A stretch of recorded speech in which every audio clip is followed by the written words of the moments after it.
আজকে রাজশাহী বিশ্ববিদ্যালয় প্রাঙ্গণে ছাত্র শিক্ষক কেন্দ্রে এভাবে তারা বিদ্যর্পে তোমাদের সামনে দাঁড়িয়ে আছে।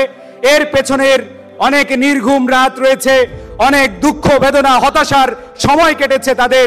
এখনো যদি আমি তাদেরকে বলি স্মৃতিচারণ করো, তাদের আমার মনে হয় এখনো শরীরের যে লোম রয়েছে সেই লোমও দাঁড়িয়ে গেছে। এর পেছনের কারণ হলো এই নির্ঘুম রাতগুলো, আশেপাশের মানুষের এই কটু কথাগুলো তাদের অসম্ভব রকম যন্ত্রণা দিয়েছে। প্রাণপ্রিয় শিক্ষার্থীরা, এইখানে তোমরা যারা আছো, তোমাদের সবার উদ্দেশ্যে বলতে চাই, এইখানে খালি স্বপ্ন দেখলেই হবে না।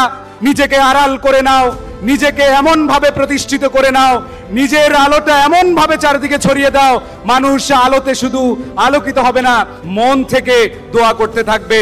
কেউ আর দোয়া করুক আর না করুক, তোমার জীবনের সবচেয়ে কাছের মানুষ, সবচেয়ে প্রিয় মানুষ, তোমার সেই বাবা মা তোমার জন্য গর্ববোধ করুক। তোমার বাবা মার সাথে আমরা যারা শিক্ষক রয়েছি জন্য গর্ববোধ করুক। সো প্রাণপ্রিয় শিক্ষার্থীরা, এই মানুষগুলো আমি এখানে ডেকেছি একটাই কারণ, সেটা হলো যেন তোমরা আজকে থেকে সিদ্ধান্ত নিতে পারো, ইনশাআল্লাহ এই রাজশাহী বিশ্ববিদ্যালয়ের প্রাঙ্গণে আমরা আবার আসব।